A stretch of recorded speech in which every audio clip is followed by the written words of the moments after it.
Hi everybody and welcome back to the kitchen. Today I'm going to make a potato soup, and for this we need potatoes, onion and butter, pepper, salt,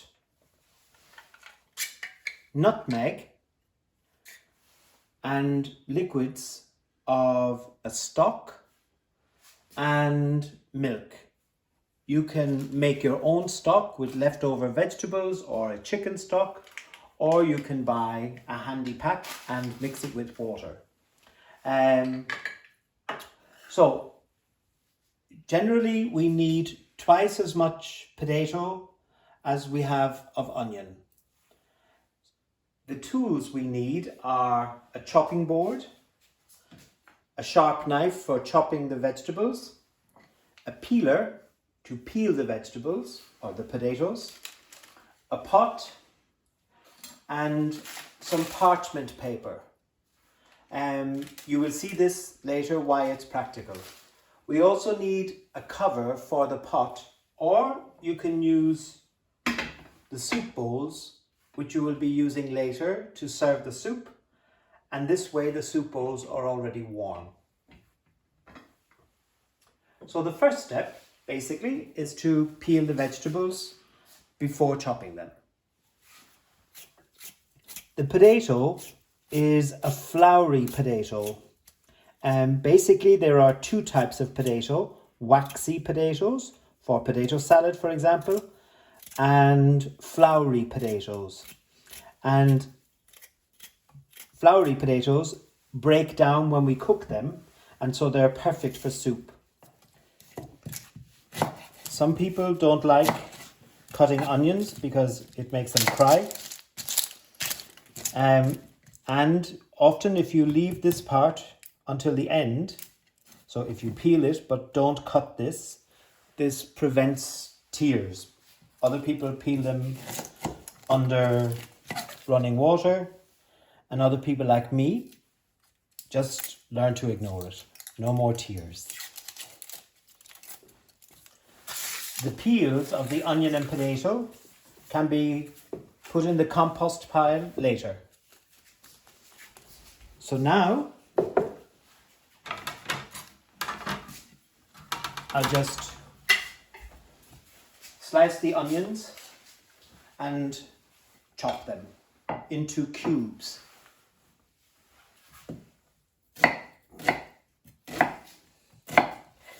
About a half a centimetre to 1 centimetre big.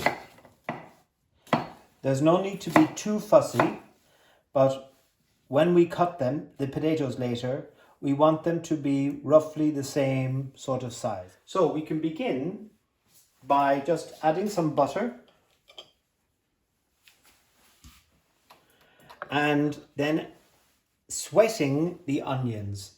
This means we add the onions to a medium-low heat, 4 or 5 here, and cover them with the parchment paper, and this traps the water, the moisture under the paper, and causes the onions to cook slowly in a sweet way. So first we allow the butter to melt, and then we add the onions. So now the butter has melted and we add the onions and cover with the parchment paper for about 5 or 6 minutes. In the meantime, we can prepare the potatoes by slicing and chopping into small dice.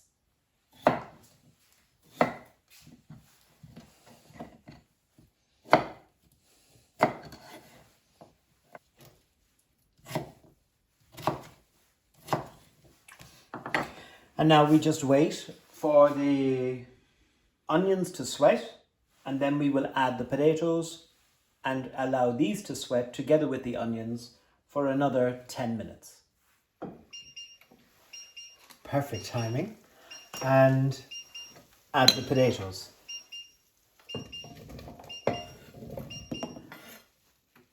Give the pot a shake, or you can stir using a wooden spoon or a spatula.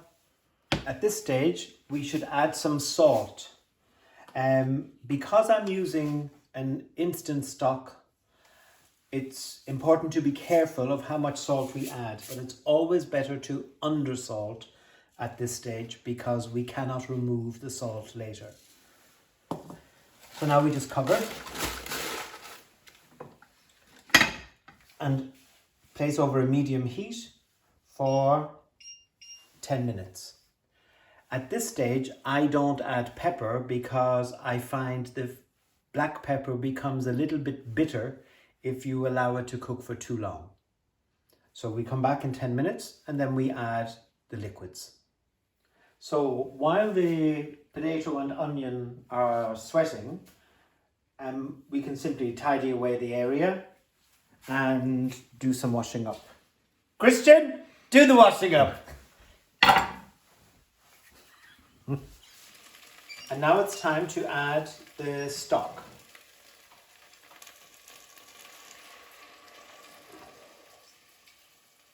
And then I leave this simmer for 10 to 20 minutes until the potatoes are cooked. This time, I don't need the parchment paper. By now, the potatoes should be cooked. So we want to check by pressing against the side of the pot. And here we can see the potato has broken down. Because the potato is floury, it's very easy to mash or mush the potatoes. But if you have a hand blender handy,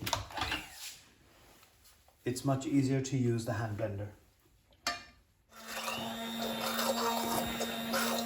As you can see, this is much too thick. So now we want to add first some milk to thin the soup.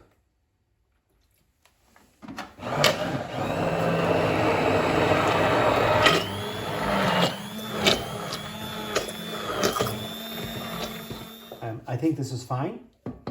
And so at this stage, I want to add the pepper and a fine grating of nutmeg.